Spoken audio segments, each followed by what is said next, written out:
Assalamualaikum warahmatullahi wabarakatuh.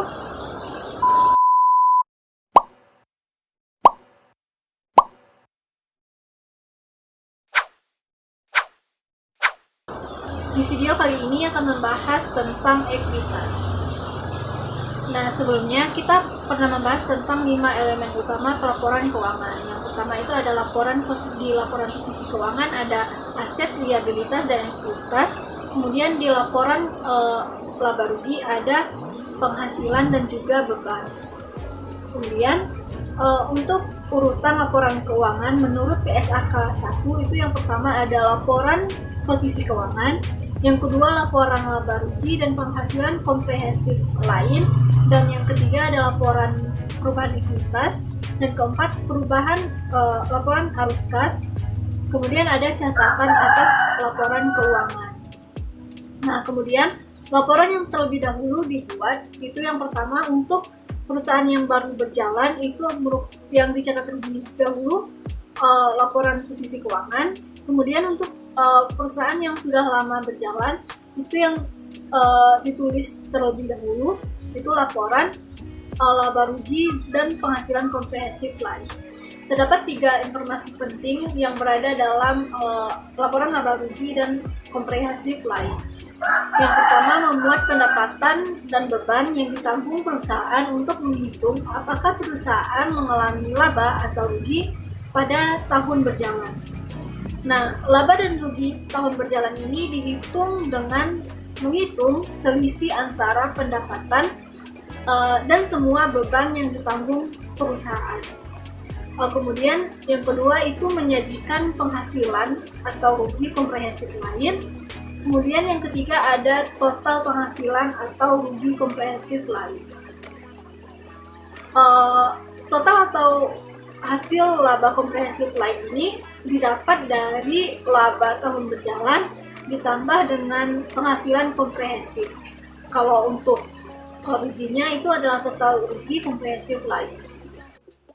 Yang termasuk penghasilan komprehensif lain itu adalah yang pertama surplus revaluasi aset tetap, dan yang kedua itu ada keuntungan atau kerugian dari penilaian aset keuangan kategori tersedia untuk dijual, di mana terdapat selisih antara nilai wajar dan nilai tercatat, maka keuntungan atau kerugian tersebutlah yang kita sebut dengan penghasilan komprehensif lain.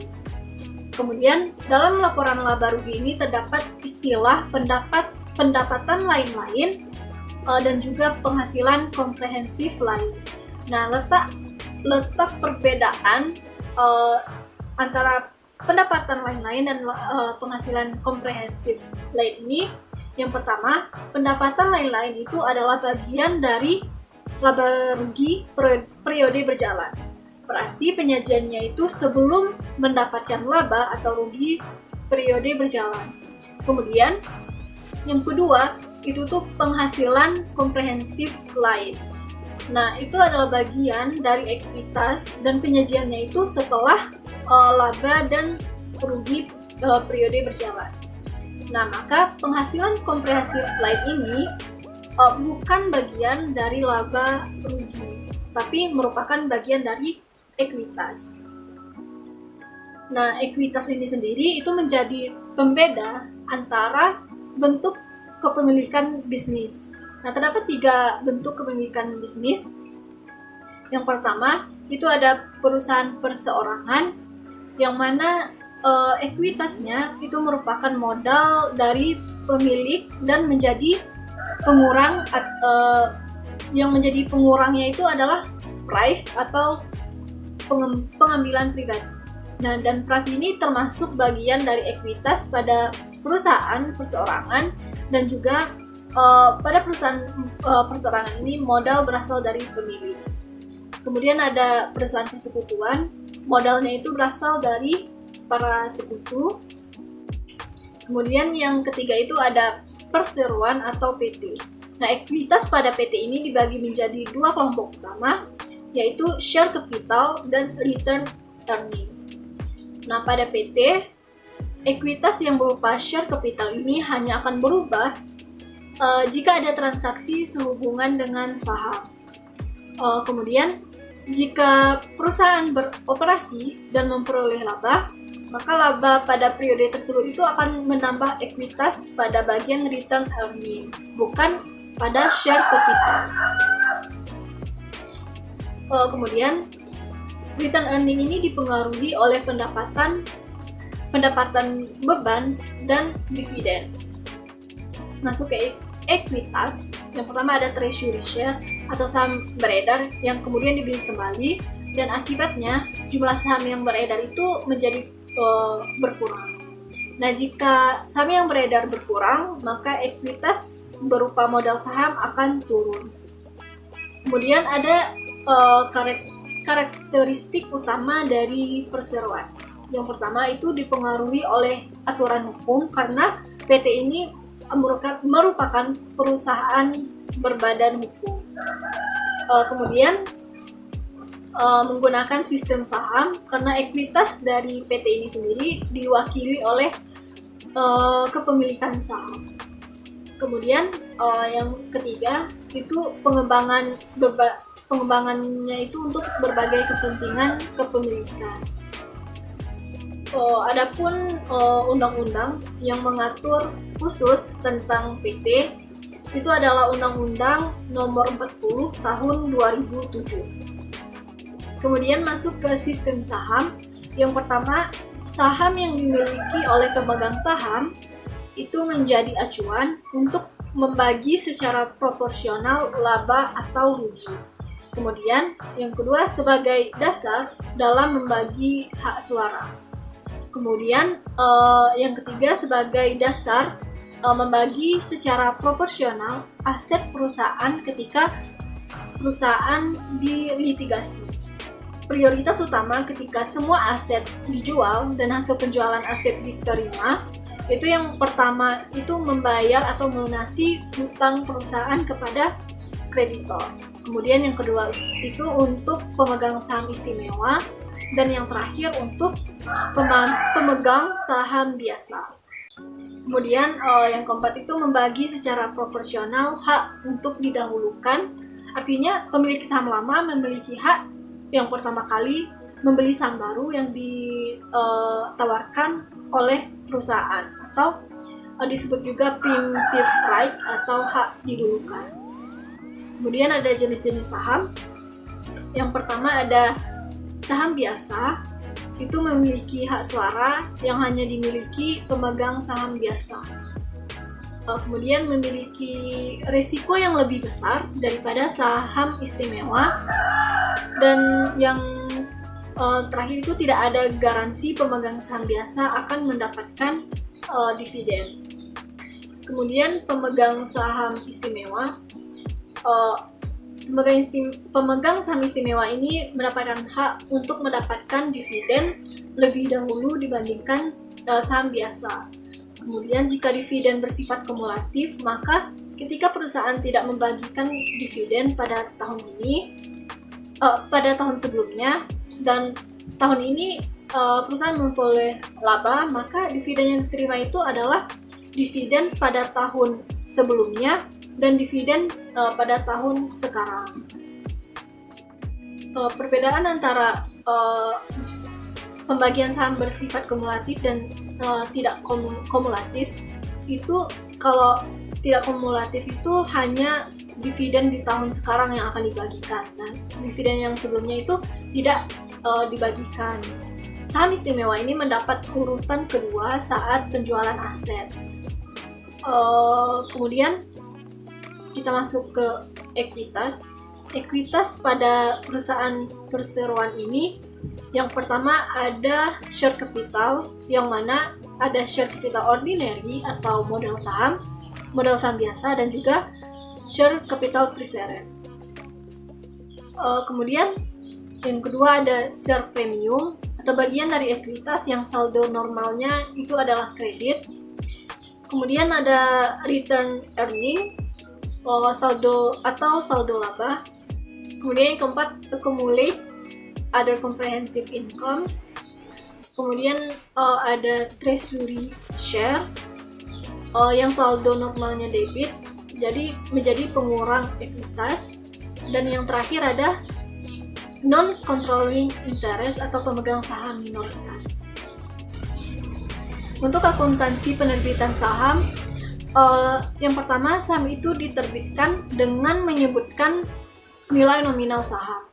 Kemudian yang kedua, saham diterbitkan tanpa nilai nominal, maka yang akan diganti dengan nilai yang ditetapkan atau step value. Step value itu nilai yang ditetapkan sebagai pengganti nilai nominal. Kemudian yang ketiga, ada penerbitan saham melalui kombinasi. Yang keempat, penerbitan saham untuk transaksi non-cash. Dan yang terakhir itu ada biaya-biaya yang berhubungan dengan penerbitan saham. Kita masuk yang pertama, itu saham diterbitkan dengan menyebut nilai nominal. Nah, nilai nominal ini bukanlah yang menentukan harga suatu saham, namun yang menentukan harga suatu saham itu adalah permintaan dari calon pemegang saham. Kemudian, perusahaan menetapkan nilai nominal yang rendah atau tanpa nilai nominal itu karena menghindari terjadinya kontingensi liabilitas atau kewajiban bersyarat. Kemudian, cara menghitung share capital ordinary ini yaitu dengan mengalihkan jumlah saham yang diterbitkan dengan dikalikan dengan nilai nominal. Nah, namun jika tidak ada nilai nominal tadi, maka kita kalikan dengan step value. Nah, selisih akan dicatat pada share premium ordinary. Share premium itu bisa di posisi kredit maupun di debit. Nah, jika di debit berarti nilai nominal lebih tinggi dibandingkan harga pasar atau menjadi pengurang dari ekuitas. Kemudian kalau kredit, jika nilai nominal lebih rendah dibandingkan harga pasar. Kemudian diterbitkan dengan sekuritas lain, itu terdapat dua metode untuk mengalokasikannya, yaitu yang pertama itu metode proporsional, dipakai jika harga saham biasa dan harga saham istimewa diketahui. Kemudian ada juga metode incremental, itu dipakai jika hanya salah satu harga saham yang diketahui. Kemudian untuk transaksi penerbitan saham, untuk transaksi non-cash, itu contohnya paten atau pembelian tanah yang dibayarkan dengan saham. Jika aset yang kita peroleh diketahui nilai wajar atau harga pasar saham dari aset itu diketahui harga pasarnya, maka penentuannya itu dengan mencari nilai paling wajar. Kemudian jika nilai wajar tidak diketahui dan harga pasar juga tidak diketahui, maka pakailah nilai menurut penilai yang independen dan kompeten. Nah, bukan dari nilai nominal saham, karena nilai nominal saham tadi bukanlah nilai wajar. Dalam penerbitan saham, perusahaan harus mengeluarkan biaya yang berhubungan dengan penerbitan tersebut, seperti underwriting cost, accounting and legal fees, printing cost, maupun tax. Kemudian reacquisition of share atau treasury share. Yang menjadi dasar perusahaan membeli kembali saham yang beredar itu adalah yang pertama, agar perusahaan menjadi menarik lewat pembelian siluman sehingga terbentuk harga pasar untuk saham tersebut. Kemudian yang kedua itu meningkatkan earning per share karena jumlah saham yang beredar berkurang. Karena mencari earning per share itu pembaginya adalah jumlah saham yang beredar. Jika saham yang beredar sedikit, maka earning per share-nya akan menjadi lebih besar. Kemudian yang ketiga itu untuk diberikan kepada karyawan sebagai bonus. Dan juga untuk menyingkirkan pemegang saham yang kurang kita senangi. Adapun akuntansi untuk treasury share ini itu terdapat dua metode. Yang pertama itu metode harga perolehan, itu yang paling banyak digunakan. Kemudian ada juga metode nilai nominal. Nah, treasury share ini akan mengurangi ekuitas sehingga saldo normal dari treasury share ini adalah debit. Kemudian treasury share ini dapat dijual kembali baik dengan harga di atas perolehan atau di bawah harga perolehan, dan akan meningkatkan total aset dan meningkatkan total ekuitas. Nah, saham terjual kembali dan mendapatkan cash yang akhirnya meningkatkan total aset perusahaan. Kemudian dapat meningkatkan total ekuitas karena ketika treasury share ini dijual kembali, maka saham kembali beredar dan ekuitas otomatis akan meningkat. Nah, karena yang mempengaruhi ekuitas perusahaan adalah jumlah saham yang beredar, maka